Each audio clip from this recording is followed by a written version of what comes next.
Now, American troops have withdrawn from Iraq's security for its all-important oil fields is up to Iraqi military forces. Today, the United States announced that it will be selling unmanned drones to Iraq. They'll provide an eye in the sky to make sure oil platforms on land and at sea are not victimized by terrorists or enemy attacks. CCTV's Sean Calebs has the latest. The technology that comes with the U.S. drone system is something the military has guarded closely. I am somewhat surprised that they would go ahead and sell drone technology to the Iraqis. But retired Air Force Colonel Cedric Leighton says they're not the most sophisticated, technologically advanced drones. So the U.S. has its reasons.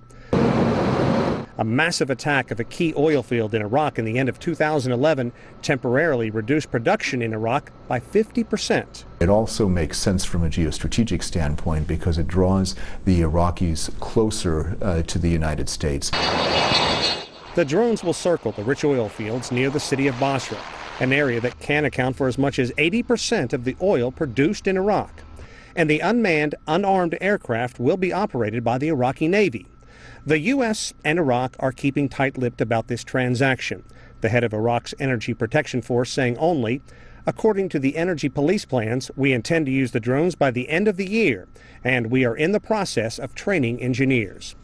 According to military experts, the drones will also be used to make sure Iraq's important offshore oil platforms aren't threatened. Iraq only has a 58-kilometer-long coastline, and that means that, of course, the Navy is going to be pretty small, so it needs all the technological help it can get.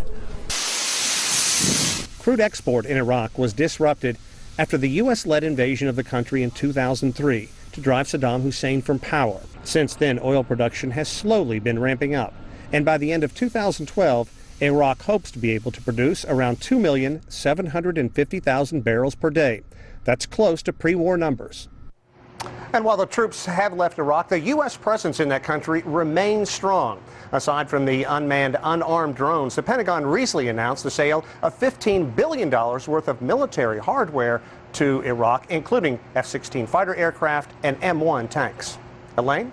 All right, Sean Caleb's reporting live from our Washington newsroom.